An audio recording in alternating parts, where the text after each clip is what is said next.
Hi, afternoon. I've just been asked to do a quick section, and what I'd like to talk about today is really just pose a question about how many engineers would it take to change a data center.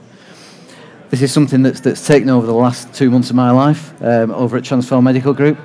And while I'm there, I'm senior engineer, and I've worked alongside a partner to actually get this project off the ground. And this is just for some of the obstacles that we found when we were doing the install and how we got over them. So very quickly, who we are. Transform, we run effectively 3 data centers, one at our head office, one that's co-located at our ISP, and we also run a hybrid cloud that's a hosted service. The issues that we had was basically our technology was getting out of date. We needed to replace it. There was lots of changes in the industry, and we needed something that would survive for 3 to 5 years. And to top it all, we need to do it for free. So we analysed what we had and where we wanted to go, and what we wanted was to lose our hosted storage. That had a cost to the company of around £50,000 a year. So that was our budget for doing our upgrade. So we figured with about £250,000 we could do what we needed. So we had to then find a partner to work with who would supply equipment and cover it for 5 years. And that's exactly what we did. So we chose to go with Brocade switches, Nimble storage, and HP servers. And they all came in with support contracts that would run for the life of the project. Things didn't go to plan, and I've got 10 minutes to sort of cover the areas that caught us out most. It was a big project. We wanted to do both data centers back to back, and the way we could do it was by moving some of the equipment from the first data center once it had been upgraded. We then put that in our second data center, perform some upgrades, and then we'll have 2 pretty much identical sites. So not to pick on HP too much, but one thing that caught us out, the new Gen 8 servers. We ordered them with 10 gig SFP cards. Now, what we weren't expecting was that the 1 gig copper cards that used to come with the boxes as standard were removed for delivery. So when we got them out of the box and we were ready to install them in the rack, all we had was 2 10 gig modules. That proved quite a problem, as all we had at that point was 1 gig switches. Again, thinking on our feet, myself and the other guys, we looked at what we could do. We managed to bridge the 2 networks across, and we coped with the 2 10 gigs. But again, something to bear in mind, just make sure on the sheet when you order it, you keep the 1 gig connections. And something else, there's a current bug or a well-known bug that's around on the VMware networks, VMware forums, and it's to do with the ILO firmware. So as they're shipped out of the box, the HP servers come with a firmware that's, I think it's 1.50. Unfortunately, that causes a purple screen of death on VMware 5.5.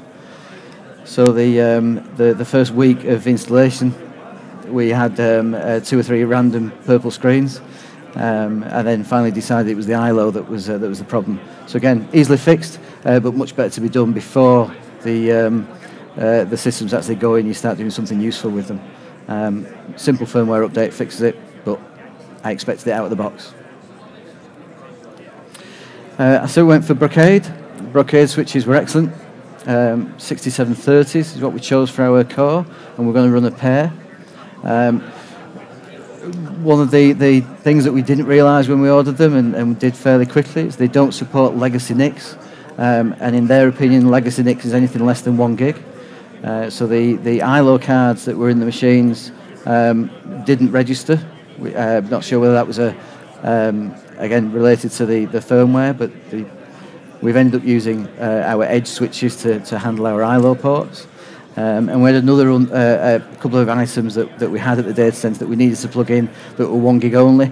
And again, that were 100 meg.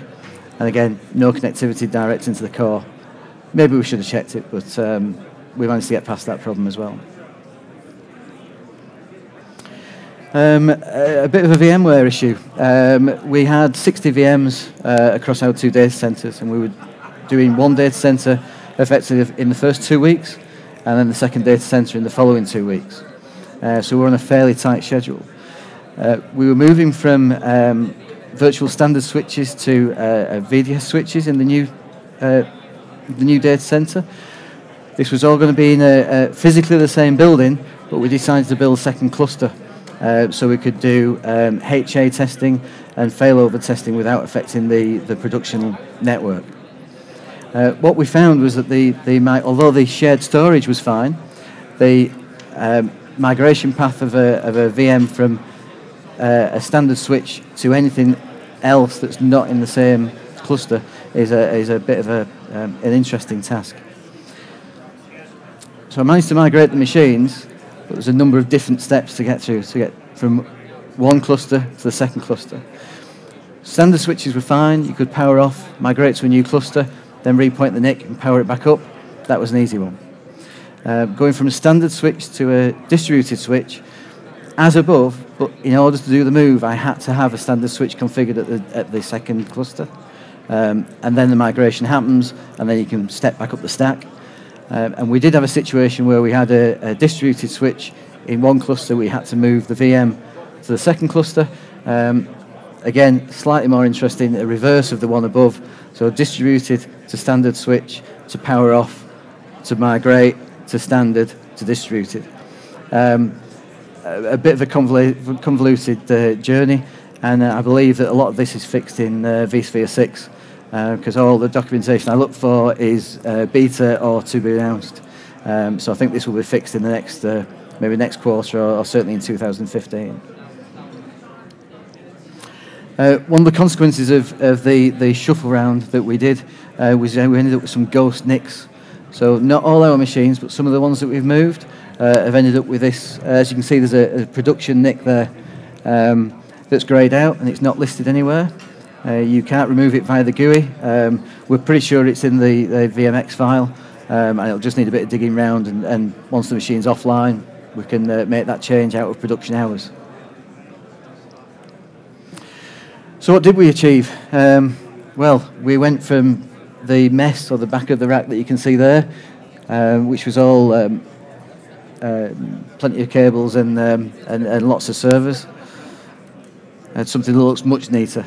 So 3 hosts and nimble storage and a couple of Brocade switches in there as well. Interestingly, our power consumption halved. We went from 10 amps to 5 amps. And because this is at a co-located site, that's actually going to make a massive difference long term. So basically the cluster at both our data centers ended up looking like this. We had a nimble SAN in the middle, Brocade VDX 6730s, and then 3 hosts at each site. Each host for our workloads are happy with 1 CPU, so we managed to get away with a VMware Essentials license. Well, that's how we started. So that was 6 cores, but split across 6 individual hosts.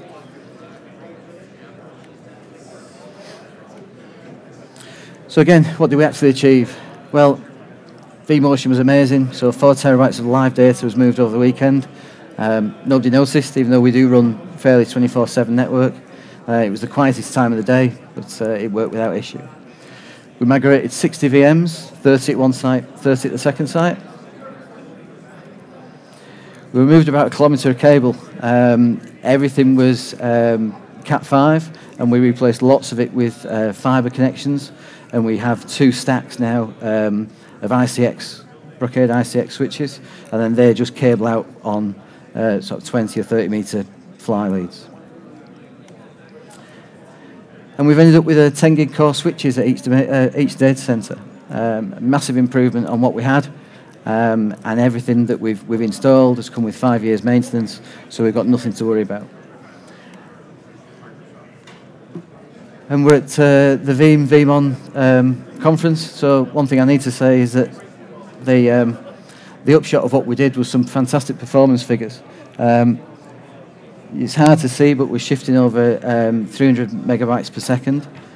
It was a number of tests I've been doing, and there's lots of tweaks and changes, but it's credit to the host, the network, the servers, and the storage that we can actually get that sort of performance out of backup. So to answer the question about how many engineers did it take to change a data center, it was 2. It was myself and 1 guy.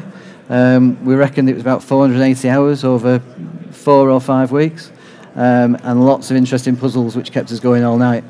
And there was a fair few late nights and pizzas in there as well.